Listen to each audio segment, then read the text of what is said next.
The Commander-in-Chief of the Central Pacific Fleet in 1942 was Admiral Chester William Nimitz.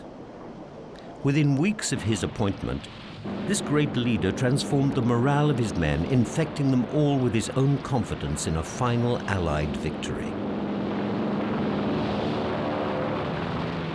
Following his appointment, Nimitz decided to mount a series of raids on Japanese-held islands in the Pacific.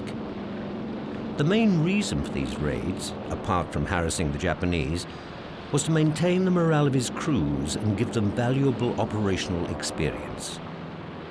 On separate occasions, his fleet attacked Japanese bases in the Marshall and Gilbert Islands. Then in March, he took his fleet to attack Wake and Marcus Islands. These strikes were by no means small, and the damage inflicted on all targets throughout the first few months of 1942 was considerable.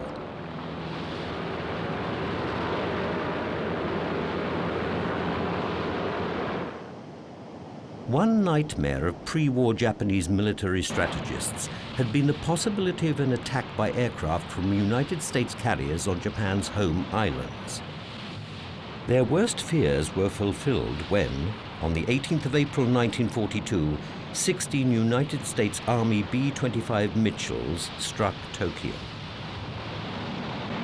They were led by Lieutenant Colonel James Doolittle.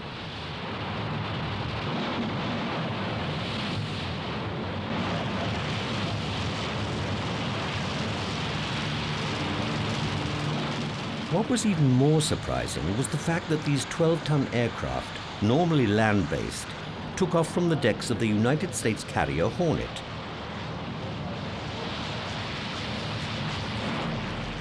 The very heart of Tokyo was bombed, and although the damage was slight, the effect on the Japanese nation was enormous.